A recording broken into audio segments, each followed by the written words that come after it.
Proud. Philippines welcomes 6 formidable anti-aircraft frigates for Philippine Navy.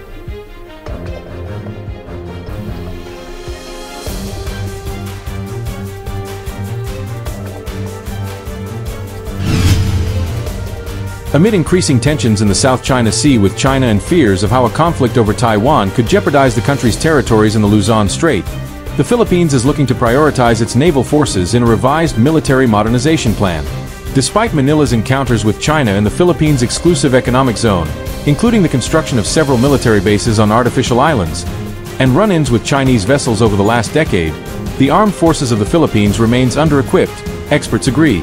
The Philippine Navy has lagged behind many of its Southeast Asian peers for decades as a consequence of relative neglect as the country focused then heavily on internal security.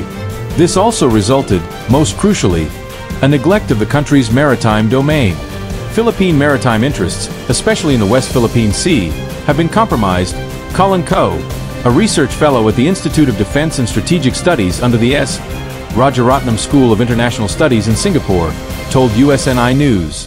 Following the 2012 Scarborough Shoal incident, which resulted in the effective Chinese occupation of the feature within the Philippine EEZ, Manila restarted a 1990s-era Modernization Act previously set aside due to financial constraints. The revised Armed Forces of the Philippines Modernization Act called for the procurement of equipment, particularly naval vessels and aircraft, to raise the AFP's capabilities and deter further encroachment in the South China Sea.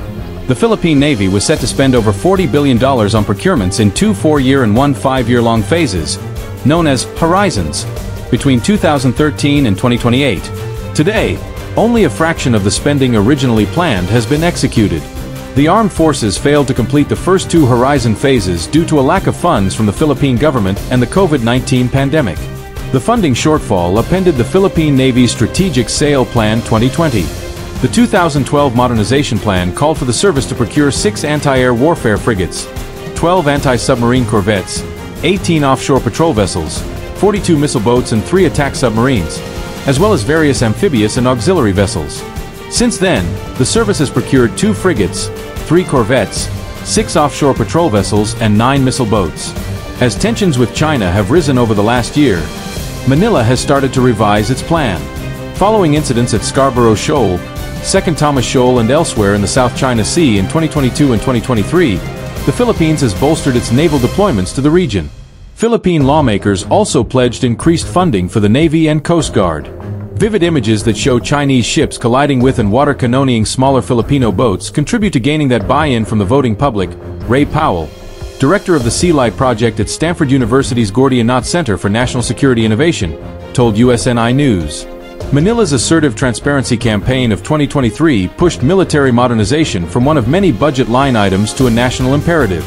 This is a crucial, tangible way in which transparency contributed to Philippine national resilience against People's Republic of China coercion, he added.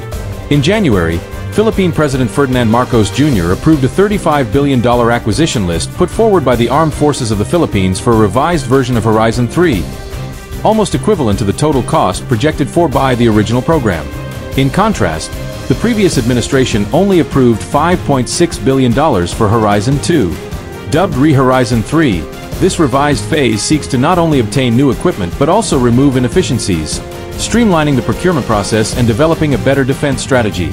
Secretary of National Defense Gilbert Teodoro told reporters that the Philippines has to marshal the resources of making the best of what we have, making sure that acquisitions made are supportable and sustainable, and redundancy is built in. We have said that the AFP and Department of National Defense will not be a vendor's paradise.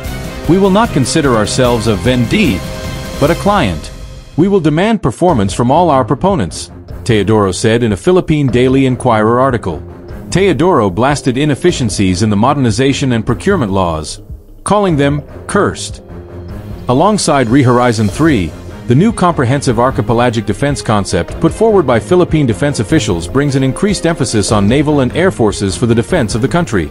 In this strategy, the traditionally internally focused AFP is envisioned operating offshore in the EEZ and beyond.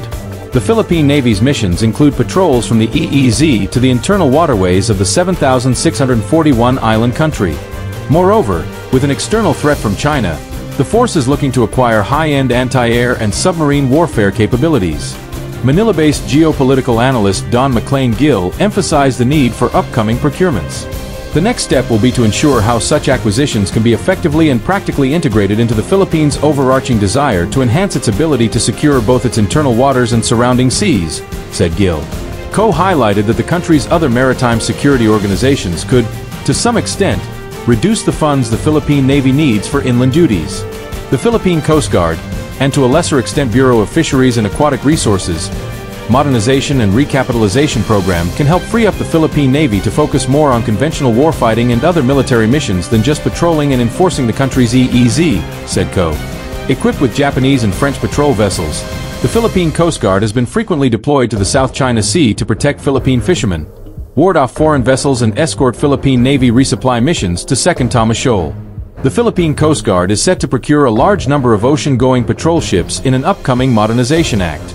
Japan pledged to fund 7 patrol ships, on top of the existing 12 previously handed over, following a diplomatic visit to Manila in November. Philippine senators have also eyed Austral Shipyard in Cebu to build 3 offshore patrol vessels. While the list of assets is not yet public, Manila has been eyeing the procurement of 2 to 3 attack submarines from either France or South Korea and more BrahMos supersonic anti-ship missiles from India for its army. South Korea's Hyundai Heavy Industries also expects further warships orders from the Philippine Navy. Since 2012, Manila has ordered 2 frigates, 2 corvettes and 6 offshore patrol vessels from the Korean shipbuilder.